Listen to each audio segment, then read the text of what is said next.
Good morning, students. Today we're going to set sail on the haunting and profound journey that is Samuel Taylor Coleridge's The Rime of the Ancient Mariner. In this lecture called A Tale of Guilt and Redemption, line by line through the Rime of the Ancient Mariner. Published in 1798 as part of Lyrical Ballads, this poem weaves a spellbinding narrative that explores guilt, redemption, and humanity's fragile relationship with nature. As we dive into its rich language and imagery, let's consider how Coleridge's innovative use of form and meter transforms this tale into an unforgettable experience. In Part 1, lines 1 through 20, the poem begins with an interruption. An ancient mariner stops a guest on his way to a wedding. The direct address creates an immediate sense of urgency and intrigue, drawing the reader into the narrative.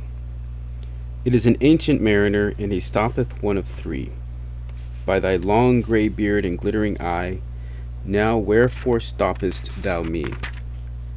The bridegroom's doors are open wide, and I am next of kin. The guests are met, the feast is set, mayest hear the merry din. He holds him with his skinny hand. There was a ship, quoth he. Hold off, unhand me, grey-beard loon. Eftsoons his hand dropped he. He holds him with his glittering eye. The wedding guest stood still, and listens like a 3 years' child. Their mariner hath his will. The wedding guest sat on a stone. He cannot choose but hear, and thus spake on that ancient man, the bright-eyed mariner. So the mariner's compulsion to tell his tale suggests the power of stories to transform and warn. So, two of the themes that we're focusing on here is fate and storytelling. The mariner's glittering eye hints at this otherworldly nature, setting a mysterious tone. These are themes of the Gothic and the supernatural. This ballad adopts a traditional structure with quatrains and an A-B rhyme scheme, enhancing its oral storytelling quality. The long gray beard and glittering eye make the mariner a vivid, almost ghostly figure. The eminent critic Harold Bloom observes that the mariner represents the archetypal outcast, a figure whose isolation mirrors humanity's alienation from nature, in the Visionary Company, 1961. A ballad is a narrative poem traditionally passed down orally and often set to music. It typically features quatrains or 4-line stanzas and a simple rhyme scheme, most commonly A-B or A-B-C-B. This structure is ideal for storytelling, emphasizing rhythm, repetition, and accessibility. In the rhyme, Coleridge adopts and adapts the traditional ballad form to suit his romantic vision. His use of quatrains in rhyme creates a musical, almost hypnotic quality that draws readers into the mariner's tale, echoing the oral traditions of folklore and myth. However, Coleridge's innovations elevate the form beyond its traditional simplicity, infusing it with depth and complexity. Most stanzas in the Rime of the Ancient Mariner consist of 4 lines, with alternating rhymes in an A-B or A-B-C-B pattern. For example, the ship was cheered, the harbor cleared, merrily did we drop, below the kirk, below the hill, below the lighthouse top. The concise structure mirrors the economy of oral storytelling, focusing on key moments. The alternating rhymes create a musical flow that reinforces the poem's narrative drive. The rhyme scheme enhances the lyrical quality of the poem, making it more memorable and engaging. The variation in rhyme schemes allows Coleridge to adjust the tone and pacing to suit the content. A-B is a balanced rhythm. For instance, he holds him with his glittering eye. The wedding guest stood still, and listens like a 3 years' child. The mariner hath his will. The even rhymes provide a steady rhythm, reflecting the hypnotic power of the mariner's tale. A-B shows a subtle disruption.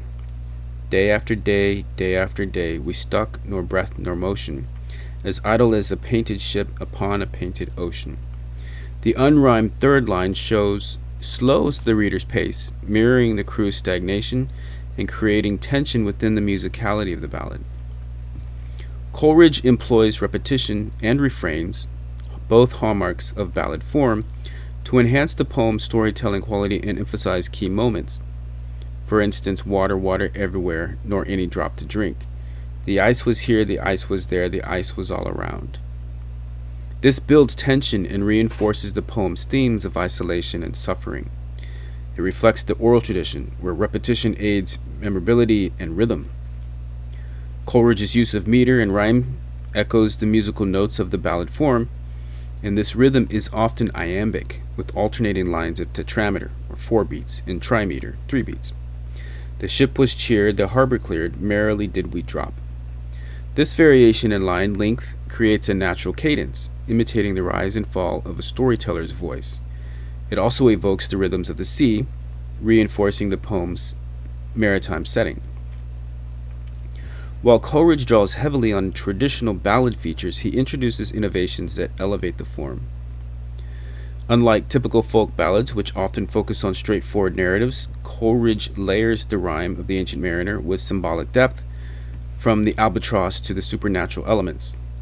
The poem transcends mere storytelling, exploring themes of guilt, redemption, and humanity's relationship with nature. Looking at line 63. At length did cross an albatross. Through the fog it came, as if it had been a Christian soul. We held it in God's name. I ate the food it ne'er had eat, and round it flew. The ice did split with a thunder fit, the helmsman steered us through. And a good south wind sprung up behind, the albatross did follow. And every day for food or play came to the mariner's hollow. In mist or cloud or on mast or shroud, it perched for vespers 9, whiles all the night through fog smoke white glimmered the white moonshine. God save thee, ancient mariner, from the fiends that plague thee thus. Why look'st thou so? With my crossbow I shot the albatross. Here the arrival of the albatross is a moment of hope. It is welcomed as a good omen described in almost religious terms. The albatross symbolizes nature's benevolence, aligning with romantic ideals of unity with the natural world. The reverence for the albatross sets the stage for the mariner's eventual transgression. The albatross represents harmony between humanity and nature, which will be disrupted by the mariner's impulsive act.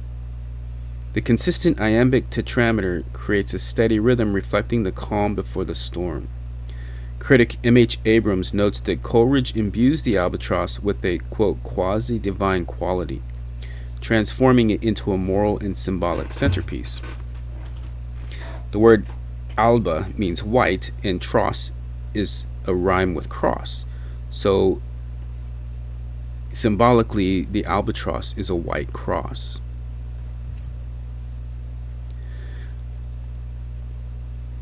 In the opening stanzas of the poem, the iambic tetrameter reinforces the peaceful beginning of the mariner's voyage. The predictable musical rhythm mimics the gentle motion of a ship sailing under clear skies and calm seas. For example, the ship was cheered, the harbor cleared, merrily did we drop. Below the kirk, below the hill, below the lighthouse top. The regularity of the meter conveys a sense of ease and harmony, reflecting the crew's optimism and the mariner's initial connection to nature. That rhythm and rhyme is similar to the way ocean waves move across the sea. The consistent beat gives the impression of smooth progress, aligning with the ship's steady departure from the harbor. The rhythmic balance of iambic tetrameter mirrors the natural order at the start of the poem. However, this tranquility serves as a contrast to the chaos and suffering that follow. The calmness of the meter foreshadows the impending disruption caused by the mariner's impulsive act of killing the albatross. The steady rhythm symbolizes the fragile equilibrium between humanity and nature, which is shattered when the mariner disrupts this harmony. When the storm arrives and chaos ensues, Coleridge begins to break that steady rhythm with disruptions in meter and sound. For example, the ice was here, the ice was there, the ice was all around. It cracked and growled, and roared and howled like noises in a swound. Words like cracked, growled, roared, and howled disrupt the smooth tetrameter, mirroring the erratic violence of the storm. The rhythm alternates between rapid bursts and slower lines, reflecting the tumultuous and unpredictable nature of the sea. This stark contrast with the earlier steady rhythm heightens the emotional impact of the mariner's plight, emphasizing the loss of harmony. As the mariner begins to reflect on his actions and undergoes his spiritual transformation, the poem often returns to the steady iambic tetrameter. O happy living things, no tongue their beauty might declare. A spring of love gushed from my heart, and I blessed them unaware. The restoration of rhythm symbolizes the mariner's return to harmony with nature and himself. The steady meter mirrors the mariner's newfound peace as he blesses the water snakes and begins his journey toward redemption. The consistent iambic tetrameter, especially in calmer moments, enhances the oral storytelling quality of the poem. This steady rhythm mimics the cadence of a storyteller's voice, drawing listeners into the narrative. The meter's predictability aids memorability, aligning with the poem's roots in the ballad form. The rhythmic flow helps sustain the listener's attention, making the mariner's tale compelling and immersive. As M.H. Abrams writes, the rhythm in Coleridge's ballad is not a mere technical feature. It is an integral part of the poem's ability to convey the interplay of harmony and disruption in the natural and spiritual worlds. The Mirror and the Lamp, 1953. This steady rhythm, much like the ocean itself, holds both the promise of tranquility and the threat of upheaval. Let's move on to lines. The sun now. This is lines 83. Oh, sorry, move up a little bit more. Why look'st thou so? With my crossbow I shot the albatross. Part 2. The sun now rose upon the right. Out of the sea came he. Still hid in mist, and on the left went down into the sea. And the good south wind still blew behind, but no sweet bird did follow, nor any day for food or play came to the mariner's hollow. And I had done a hellish thing, and it would work them woe. For all averred, I had killed the bird that made the breeze to blow. Ah, wretch, said they, the bird to slay, that made the breeze to blow. Nor dim nor red like God's own head the glorious sun uprist. Then all averred, I had killed the bird that brought the fog and mist. 'Twas right, said they, such birds to slay that bring the fog and mist. The fair breeze blew, the white foam flew, the furrow followed free. We were the first that ever burst into that silent sea. Down dropped the breeze, the sails dropped down, 'twas sad as sad could be, and we did speak only to break the silence of the sea. This stark, isolated line marks a pivotal moment in the poem. The mariner's act is senseless and impulsive, severing the harmony between humanity and nature. The mariner's action mirrors humanity's destructive tendencies toward the natural world. This moment sets the stage for the suffering that follows, underscoring the theme of retribution. Critic Anne Mallour writes that the mariner's act, quote, embodies the romantic critique of industrialization's disregard for the sanctity of nature, end quote, in her Romanticism and Gender, 1990. Back to the poem. All in a hot and copper sky, the bloody sun at noon, right up above the masted stand no bigger than the moon. Day after day, we stuck, nor breath nor motion, as idle as a painted ship upon a painted ocean. Water, water everywhere, and all the boards did shrink. Water, water everywhere, nor any drop to drink. The very deep did rot, O Christ, that ever this should be. Yea, slimy things did crawl with legs upon the slimy sea. About in reel and rout, the death fires danced at night. The water like a witch's oils, burnt green and blue and white. And some in dreams assured we were of the spirit that plagued us so. 9 fathom deep he had followed us from the land of mist and snow. And every tongue, through utter drought, was withered at the root. We could not speak no more than if we had been choked with soot. Ah, well a day, what evil looks had I from old and young. Instead of the cross, the albatross about my neck was hung. So here, the crew's suffering is vividly described as they drift in a lifeless, waterless sea. The repetition in the lines intensifies the sense of desolation and futility. The mariner and his crew are cut off from life's essentials, a reflection of their alienation from nature. Isolation is a central psychological and spiritual theme in the Rime of the Ancient Mariner, and Coleridge's exploration of the mariner's alienation delves into profound depths of human experience. The mariner's journey of isolation serves not only as a narrative device, but also as a metaphor for humanity's estrangement from nature, community, and the divine.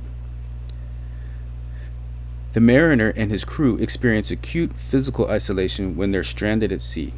For instance, in the lines, water, water everywhere, and all the boards to drink, water, water everywhere, nor any drop to drink. The crew's lack of drinkable water symbolizes humanity's dependence on nature, and their suffering reflects the consequences of disrupting this relationship. Surrounded by water, yet unable to drink it, the crew's plight highlights the alienation that arises when humanity prioritizes dominion over harmony with the natural world. The sea becomes a vast, indifferent expanse that underscores the mariner's insignificance, echoing existentialist concerns about humanity's place in the universe. The mariner's killing of the albatross severs his bond with nature, leading to a physical and spiritual drought that mirrors his internal desolation. As the sole survivor of the ship, the mariner endures profound social isolation. After the crew dies, he reflects alone, alone, all alone, alone on a wide, wide sea. The mariner's isolation stems from his singular responsibility for the crew's suffering and death, intensifying his psychological torment. The deaths of the crew leave the mariner without the comfort of human connection, amplifying his loneliness and despair. The mariner initially externalizes his guilt onto the dead albatross, which hangs around his neck. This reflects a psychological defense mechanism where individuals blame external factors rather than confront their inner failings. In Jungian terms, the mariner's isolation forces him to confront his shadow, the repressed aspects of his psyche, including his hubris and disregard for life. This confrontation is essential for his eventual redemption. The mariner's disconnection from nature extends to his relationship with the divine. Nature, often depicted as an expression of God in romantic thought, becomes a source of terror and hostility following the mariner's crime.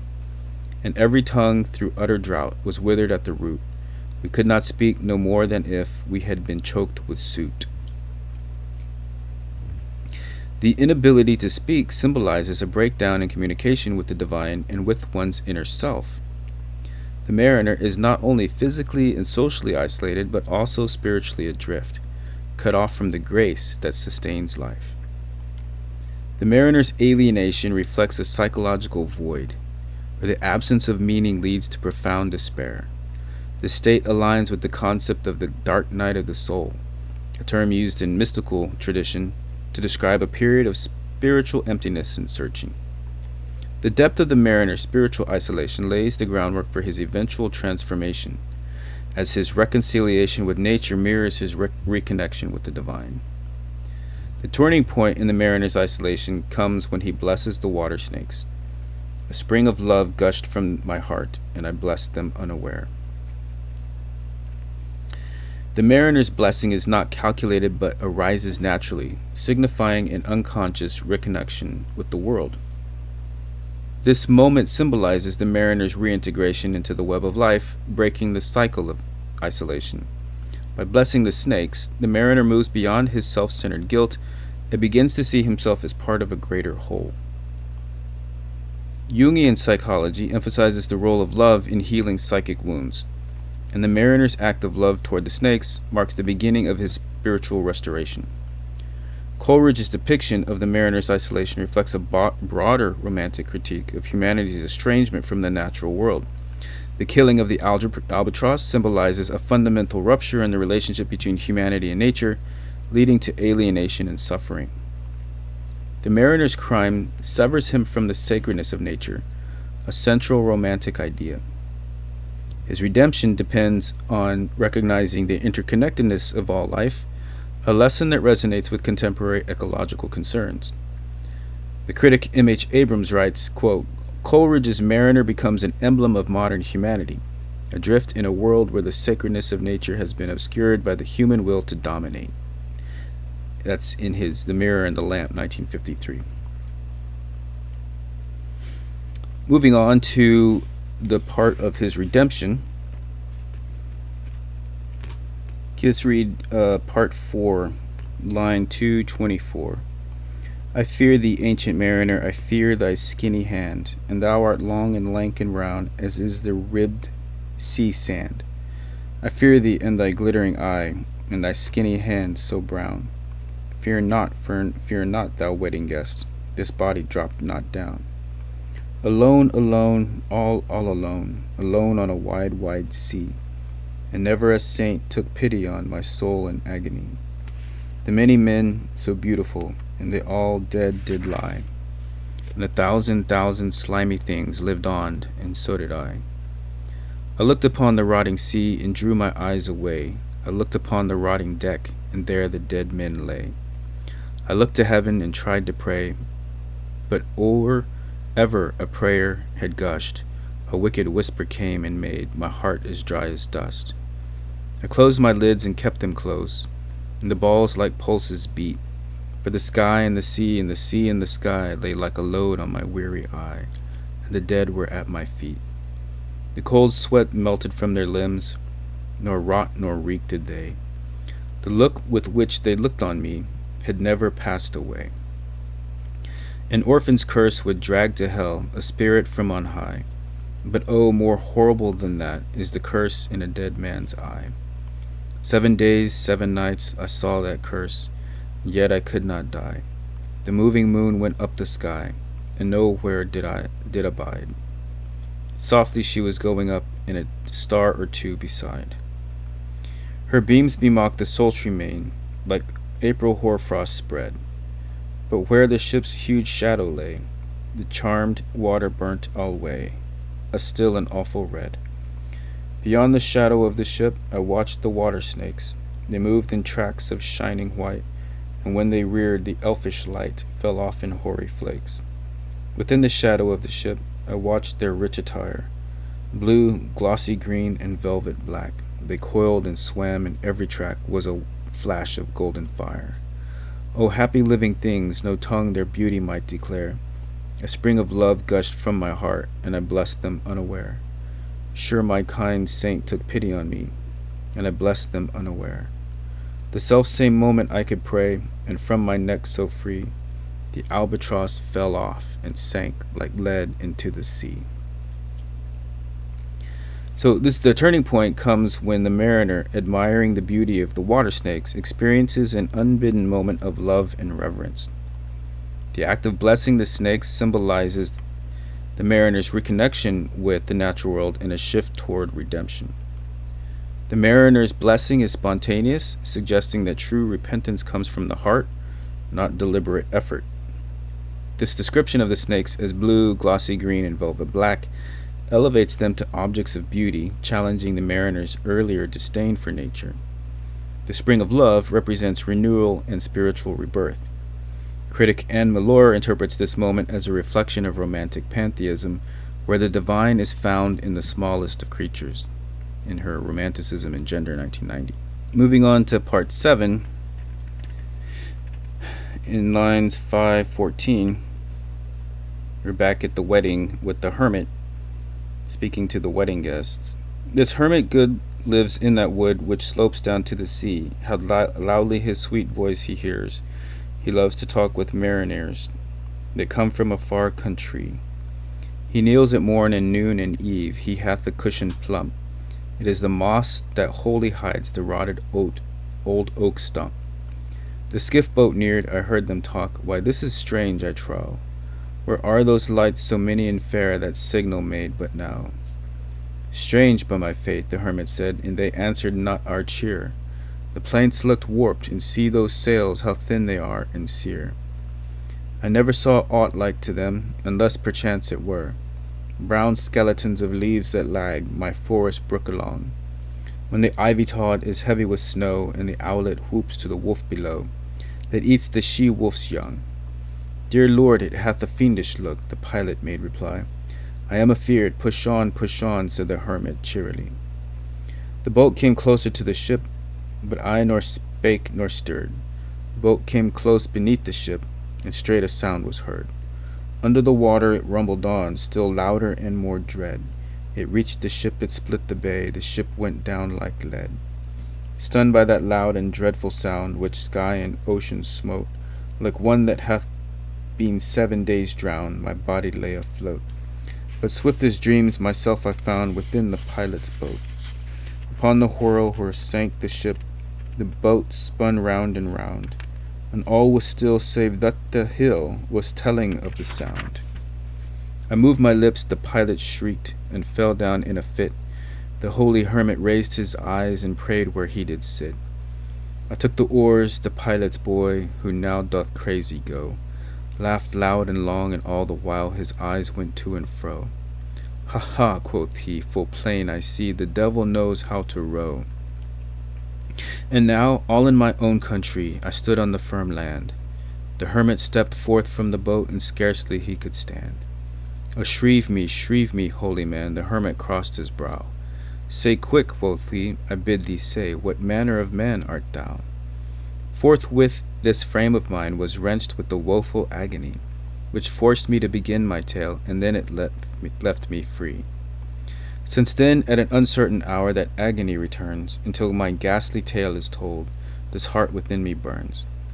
I pass like night from land to land, I have strange power of speech.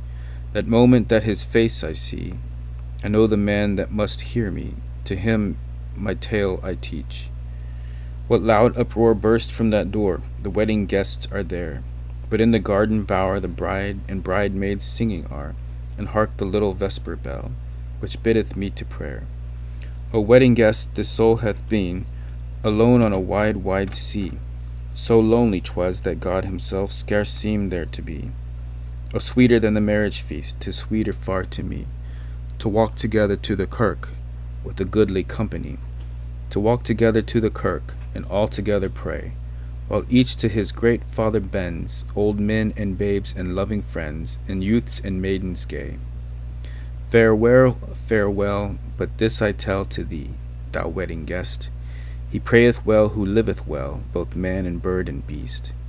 He prayeth best who loveth best, all things both great and small, for the dear God who loveth us, he made and loveth all. The mariner whose eye is bright, whose beard with age is hoar, is gone, and now the wedding guest turned from the bridegroom's door. He went like one that hath been stunned, and is of sense forlorn. A sadder and a wiser man, he rose the morrow morn. So here, the mariner's tale concludes with a clear moral. True devotion requires love and respect for all living beings. The lesson emphasizes the interconnectedness of all life, a central romantic ideal. The mariner's penance is not complete until he internalizes this lesson. That's when he receives redemption through love. The critic M.H. Abrams describes these lines as a universalized ethical doctrine, elevating the poem's narrative to a meditation on human responsibility toward nature. So, the Rime of the Ancient Mariner is more than a tale of supernatural adventure. It's a profound exploration of humanity's relationship with nature, the consequences of transgression, and the possibility of redemption. As the famous poet T.S. Eliot observed, the greatest poetry communicates before it is understood. In this way, Coleridge's poem speaks directly to the heart, leaving us with lessons as relevant today as they were in 1798.